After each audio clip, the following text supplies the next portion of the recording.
हजरत सुलेमान के लश्कर में ना एक हुदहुद नामी परिंदा भी था, लश्कर का कारकुन था। परिंदा हुदहुद गायब था तो हजरत सुलेमान कहने लगा किधर गया वो हुदहुद, नजर ना आ जाया सख्त सजा दूंगा, यहां तो कोई अच्छी खबर लाएगा।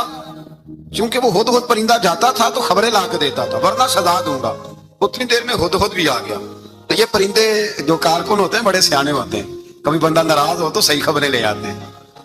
तो सही खबर लेके आ गया, आते ही आके बैठा तो उसने हजरत सुलेमान अलैहिस्सलाम ने कहा कहाँ थे? अर्ज करने लगा हुजूर मैं मुल्क सबा गया था, वहां एक औरत हुक्मरानी करती है, उसका नाम बिल्कीस है, बहुत बड़े तख्त पे बैठती है, 80 गज उसका तख्त लंबा है, 40 गज चौड़ा है और शायद 80 मान के 80 टन उसका वजन है।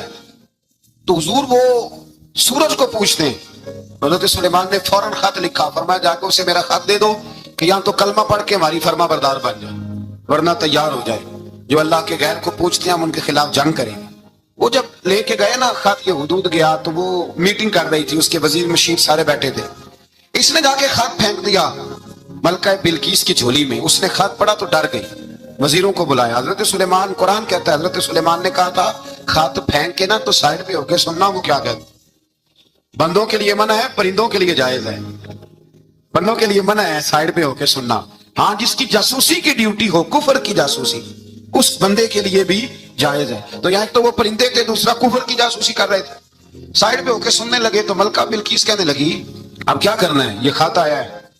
वो कहने लगे हम तैयार हैं, आप हुक्म करें, हम लड़ने को तैयार है, लड़ेंगे। वो कहने लगी नहीं तेजी ना दिखाओ, कुरान मजीद कहता है कि वो कहने लगी जब लड़ाइयां होती हैं तो शहर तबाह होते हैं, मुल्क खंडर बन जाते हैं, लड़ाई मसले का हल नहीं है। उन्होंने कहा कि मैं नबी हूं, एक दफा आजमा लेते हैं कि नबी हैं कि नहीं, माज़अल्लाह आजमा लेते हैं। कैसे? कहने लगी तोहफे तो आए भेजते हैं, अगर माल पर दिल ललचा गया तो फिर नबी नहीं बादशाह है, और अगर माल पर दिल ललचाया ना तो फिर अल्लाह के कामिल बंदे। ये फर्क उसने उस वक्त बयान किया। उसने 500 कनीजे, 500 गुलाम, बड़े शानदार लिबास पहना के, 500 घोड़ा बड़ा तगड़ा, उसके ऊपर माल व असबाब रख के तैयारी करा के हजरत सुलेमान की तरफ भेजा। खुद पहले से खबर लेके आ गया, हुजूर उसने ये प्रोग्राम बनाया है। वो जब आया सारा कुछ तो हजरत सुलेमान देख के जलाल में आ गए, फरमाने लगे उसे जाके कह दो तू मुझे क्या तोहफे भेजेगी, मेरे रब ने मुझे माला माल फरमाया हुआ है, ने माला माल किया मेरे मालिक ने, जा उसे जाके कह तू क्या तोहफे देगी। जब रब देता है तो फिर कोई कमी ना वो नहीं छोड़ता। बंदे क्या दे सकते, बंदे तो बेचारे 10 दे के तो 10 दिन उनकी आंखें नहीं खुलती। फरमाया मुझे अल्लाह ने जो दिया है क्या बात है उसके देने की। तो फरमाया उसे कहो या फरमाबरदार होके आ जाए या जंग के लिए तैयार हो जाए, हम उसे उसके शहर से जलील करके निकाल देंगे। उसने जाकर जब पैगाम दिया तो और उन लोगों ने भी आके बताया कि वहां तो हम अजीब मंजर देख के आए हैं कि जानवर भी हाथ बांधे खड़े हैं, वहां तो जिन्नात, सरकस जिन्नात खड़े। वो बादशाह नहीं, वो नबी है। वो जो 500 गुलाम और 500 कनीजे गई थी, हवाल सुनाया आके। तो मलका बिल्कीस ने फिर खत लिखा कि मैं फर्मा बरदार होके आ रही। माना क्या है, मैं कलमा पढ़ने के लिए आ रही। तो हजरत सुलेमान ने कहा भी अब इस तरह करो, जरा फर्श बिछाओ। उन्होंने फर्श बिछाया, इस तरह का कि ऊपर फर्श था, नीचे मछलियां तैर रही, लग रहा था दरिया है। ड्यूटी लगा दी, जिन्नात ने बिछा दिया। उधर हजरत सैयदना सुलेमान फरमाने लगे अब चूंकि मान के आ रही है तो उसे अपनी नबुव्वत की अलामतें भी दिखानी है। उसने तख्त बड़ा शानदार बनवाया था, और खवातीन में जो आदतें खवातीन वाली होती हैं वो जाती नहीं। वो 7 कमरों में ना पीछे अपना तख्त रख के तो 7 दरवाजे बंद करके आई। उस जमाने में एक रिवाज था, वो जुलेखा ने भी 7 दरवाजे मुकफ्फल के एक रिवाज था। एक कमरा, फिर कमरे के पीछे कमरा, फिर उसके पीछे कमरा, फिर उसके पीछे कमरा। उसको बड़े मोटे ताले लगाए जाते थे और फलसफा ये था कि एक ताला तोड़ेगा कोई तो जब तक सिपाही आ जाएंगे, और अगर उसके तोड़ने तक ना आए तो दूसरे के तोड़ने तक आ जाएंगे, और उसके तोड़ने तक ना आए तो 7वें तक तो आ जाएंगे। ये उन लोगों का नफसियाती मामला था, सोच थी। 7 कमरों में मुकफ्फल करके ना वो निकली। तो हजरत सुलेमान अलैहिस्सलाम कहने लगे भाई मुझे उसका तख्त चाहिए उसके आने से पहले, उसके आने से।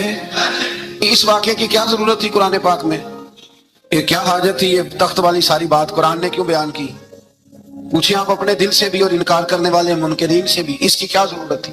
वो जो कहते हैं जी वली की करामत की क्या जरूरत है, सीधी सीधी नमाज पढ़ो, रोजा रखो, हज करो, ज़कात दो, तो पूछो इनसे एक सूरत नमल के अंदर इस सारी तफसील की क्या जरूरत थी? खत्म हो गई जब वो कलमा जो पढ़ रही है तो फिर इस सारे वाक्य को रब क्यों बयान फरमाता है? حضرت سیدنا سلیمان فرمانے لگے تخت چاہیے، اور چاہیے اس کے آنے سے پہلے۔ قال عفریت من الجن، جنوں میں سے ایک بہت بڑا جن بولا، کہنے لگا حضور آپ کا یہ تخت برخاست ہونے سے پہلے لے آؤں گا۔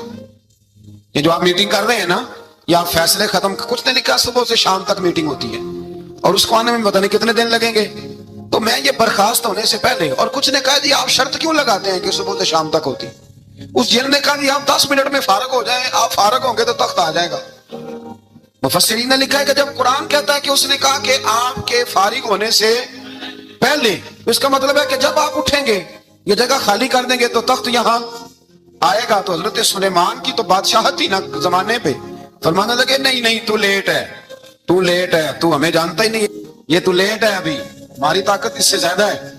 بڑی کمال بات لکھی ہے لکھنے والوں نے۔ ایک مفسر نے لکھا ہے کہ ابھی حضرت سلیمان نے غلاموں سے منگوایا ہے، اپنی بات کوئی نہیں کی، یہ حال ہے ان کے غلاموں کا، تو سردار کا عالم کیا ہوگا۔ حضرت سلیمان کہنے لگے بھی جلدی جائیے۔ قال الذی عنده علم من الکتاب انا آتیک بہ قبل ان یرتد الیک طرفک، تو اٹھا ان میں سے وہ جس کے پاس کتاب میں سے علم تھا، ساری کتاب کا بھی نہیں، علم من الکتاب، کتاب، وہ اٹھے جن کے پاس کتاب میں سے علم تھا، تو وہ اٹھ کے کہنے لگے حضور میں لے آؤں گا، کب؟ آپ کے آنکھ جھپکنے سے، میں آنکھ جھپکنے سے پہلے لے آؤں گا۔ تو حضرت سلیمان کہنے لگے تو ٹھیک ہے چل لا، پھر لا، پھر آنکھ جھپکنے سے پھر وہ تخت آ گیا۔ حضرت سلیمان سے پوچھا یہ کیا ہے؟ قال ھذا من فضل ربی، فرمانے لگے کچھ بھی نہیں۔ حضرت سلیمان کہنے لگے یہ میرے رب کا فضل ہے۔